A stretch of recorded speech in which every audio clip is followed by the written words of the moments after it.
Anziba ebintu bye nakola nga tayagala ne mnyumba gye nabumbira buloka tayagala neba kumutulo. Namwanddu wa Yozefu Mukasa Namakomo bave wange yafa nga 7 mu mwezi ogwokubiri 25 naviikibwa nga 9 naye bwe bwakyenkya nga 10 nakeera ku makya nenfuluma ebweru. Omwana nga ayitibwa Charles Lwanga naŋŋamba maama nina kyenkugamba, nempita bawange naŋŋamba nina kyenkugamba, n'agamba n'ennamire n'atukwata ku mukono bw'ati naŋŋamba maama omanyi taata kye yalese mu ddiiro?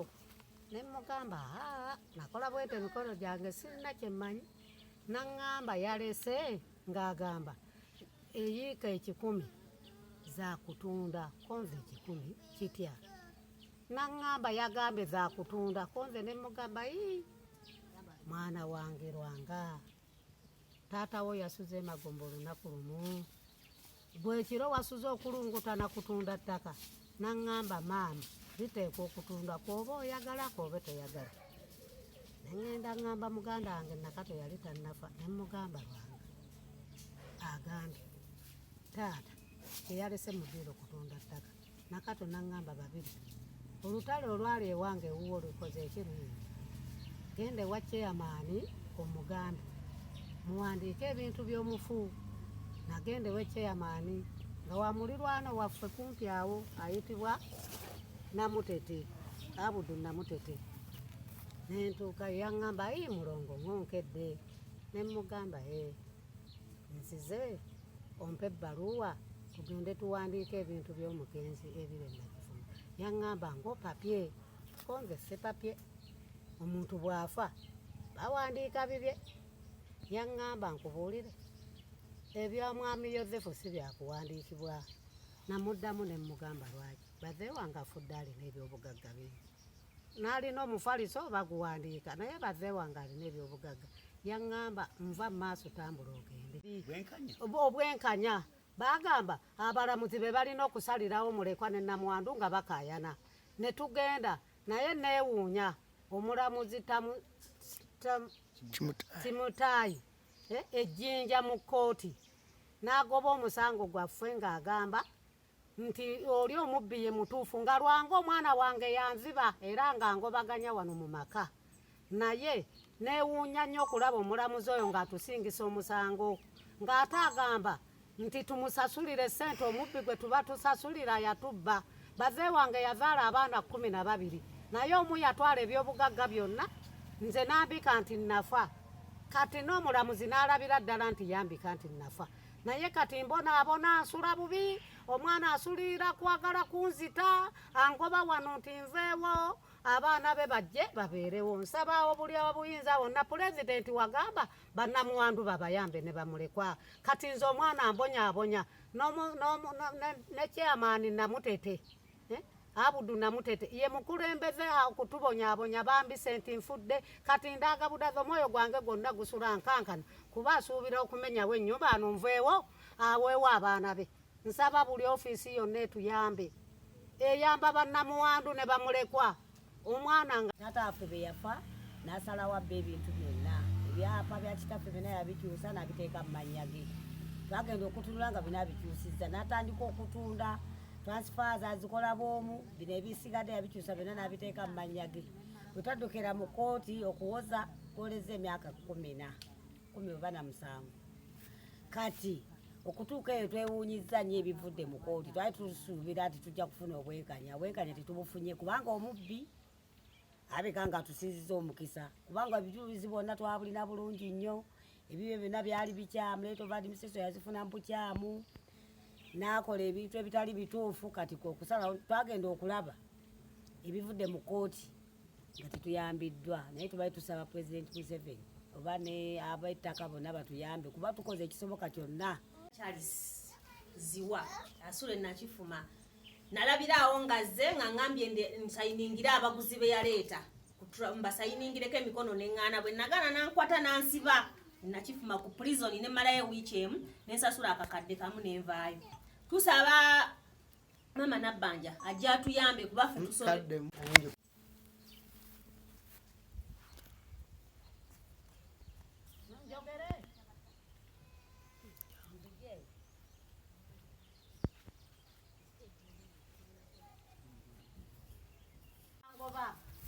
Wange weyandeka nze nabumba buloke yazimba ennyumba zino 99 naye omwana tayagala nebakemutulo aŋŋamba nveewo bintu by'abaana be. Nsaba mukulu Museveni onyambe wagamba namwanddu tebagobaganyizibwa naye omwana ambonyaabonya seba katulo nsula omutima gwange buli ofiisi yonna eyamba bannamwandu nsaba ennyambe nze nafuma feyi tusayitwadukira ku poliisi okubuuza oli ng'agamba nze wano tatange yampaawo namugamba kati fe abaana bayizi tutuddewa nemugamba Lwanga totubbye ebyapa byonna n'agamba ekyo si kikulu nze mba nfudde tatange yaŋŋamba mpangawo omwana wange n'akuumawo nga nze bwe mbadde nkuumawo waali nze njagalawo oyo mukooti we yayogera. Ndi mutabani w'omugenzi Joseph Mukasa Lulunda Kizza eyafa nga 7 February ne tumuziika nga 9 era eyo kijjeeyo gyali naye nga wakayita ennaku nga 2 nalaba abasaveya nga bajja ku ttaka waliwo liriwaziika ziri awo 10 n'eddala eriri awo nga bali saveyinga ne mbabuuza abaye kiki nti Lwanga yali tuguzizza ne ntandika okunoonyereza ngeri ki gye yali baguzizzaamu ne nfuna bakalooya abamu ne bampa ku magezi nti kolako saaki musango ogwo nanneewuunyisa kubanga yatwala difensi yamuwawaabirwa ebyo yamubuuzanga nga biragira ddala nti ali ku nsonga n'alaga ng'ennaku z'omwezi 26 omwezi ogw'omwenda lwagenda okusala omusango twabadde tuli eno kansi waffe n'atutegeeza nti nga 14 lwagenda okusala omusango kati kwe kutuleetera bino ekiragira ddala nti osanga alina ensonga eyamujje ku mulamwa kwe kutuwa judgment ya 214 mu kifo kya 208 era awo tusabira ebitongole byonna ebikwatagana n'ensonga y'obukenuzi n'obuli bw'enguzi n'abalamuzi bennyini omulamuzi ono ne registra bonna bababuulirizeeko abali mu ofiisi omwo kubanga baleme kugamba bugambi nti tebavunaanibwa ng'ate be bavuddeko obuzibu bwe tulina zekuruhize eyamugulantinga letters akyaliyo twagendako wa inspector of courts n'awa order okupreservinga status quo naye kooti y'ejjinja yagaana ogikolako ne tuba era fayiro yaffe ebaddeko abalamuzi ba courts ne tumunyonyola obuzibu bwe tusanze ejjinja n'awandiika ebbaluwa ng'amuwa instructions nti fayiro bwe baterabika gulawo duplicate file oba file ya photocopy mu mpapula ze twali tulina kuba already yali amaze okulaba ebituli ebizirimu n'amugamba atekewo ne interim order okuyimiriza byonna ebibadde bikolebwa ku estate eyo oyo yamusima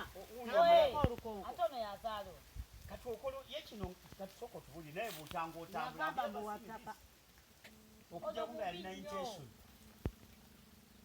nefe tukutempola bw'ogyogesa naffe era tugenda tutemako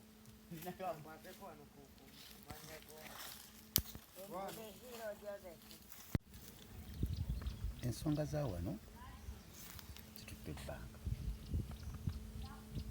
era twabasaba bategeeragane kyagaana paka tuya bali mu kooti ensonga eza mu kooti wezituuka mu kooti kiba kizibu ate ffe kuziyingiramu kubanga zatusukka nga LC twali tetulina buyinza kutandika kuyingira mu nsonga za byapa ebisukka mu 10 kyali kizibu naye ng'ensonga zaabwe zirudde zitambulidde zesinga kwetolera mu kooti naye ng'oyo mukyala ye namwanddu omutuufu era mwami Yozefu yamuleka waamu nolumbe twalwalizaawo sigamba nti oba manyingejinge era tafanga ani Ibrahim Madanji yes kakati ensonga zaabwe so kituufu omusika yali Lwanga era yo kyali omusika bano kye baawakanya ngitasika kuba sinda yemu era we yasika n'atwala yali kumpi alina lusegere na muzeeyi n'atwala ebyapa byonna abaana tebakola ki banne teyabakola ki teyabawo ne bagenda mu kooti omusango gugenza emyaka 19